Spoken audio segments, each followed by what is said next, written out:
It's Wuthering Waves' half anniversary, which means it's the perfect time to drop huge news. If the reveal of an entire new region for version 2.0 Renacita was not enough, Kuro Games also revealed 3 new characters, as well as the long-awaited PlayStation 5 release of Wuthering Waves. Let's start with Renacita, which we get a bit of a look at here. Our 2.0 journey begins in a city-state famous for its arts and masked carnivals, where power and wealth are held by a few elite families. If you've thought Wuthering Waves' color palette is too black and white for your liking, Renacita might just have something to say about that. But let's not waste any more time getting to the characters. The first of the Renacita bunch, revealed on Twitter, seems like she could be the lady in a position of power in this area, considering it mentions the Sentinel. So, just as Jinshi is connected to the Sentinel Jue, Phoebe here may be connected to the Sentinel of this region. But let's talk about her design because, oh my gosh, she is really precious! Look, she actually has sleeves! She's got this cute little outfit. She's definitely extremely noble looking. It kind of looks like she's wearing tights, but you can still see her tacet mark through it. Just a solid, simple character design, and great news for big hat lovers everywhere because she's got one. Renacita is known as the Land of Echoes, and you can actually see a lot of echoes roaming about in this trailer.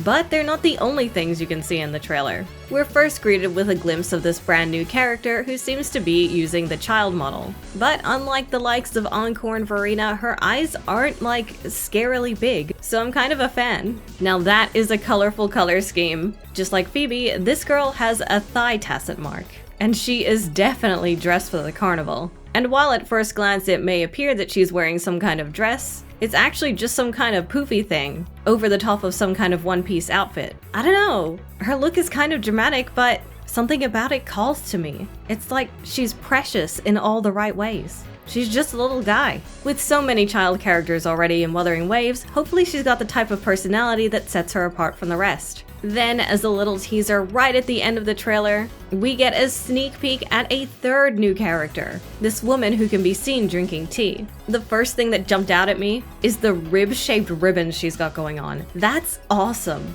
By the looks of it, her hair is absolutely huge as well. I'll wait till we see her properly to give her my full judgment, but this is a great first impression. It shows a lot of character.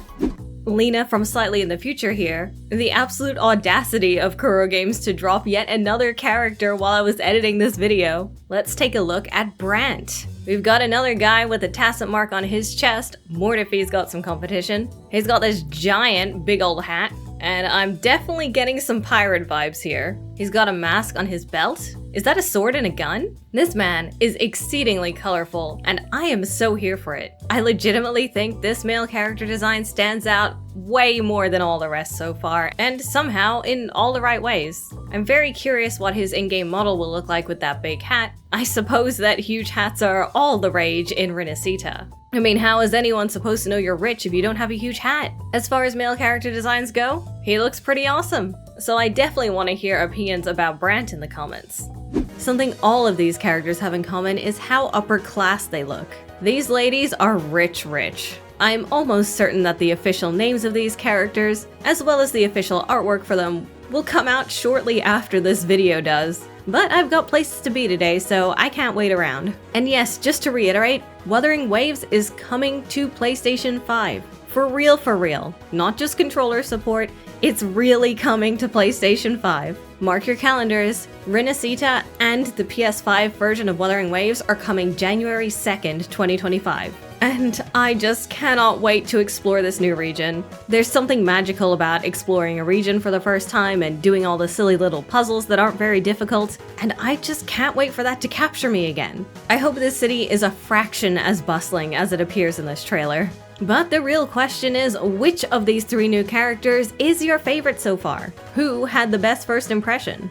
I actually can't believe I'm saying this, but I think little blue and pink hair girl might be my favorite of the 3 just based on first impressions. Usually very not my kind of character, but you know, once we start to see the characters' personalities and hear their voices and stuff, that opinion could absolutely change. But yes, tell me yours in the comments. Tell me if you're excited for PS5. I, for one, am glad Wuthering Waves is coming to PS5 because I haven't used that thing for anything except like 2 games and it's just collecting dust over there.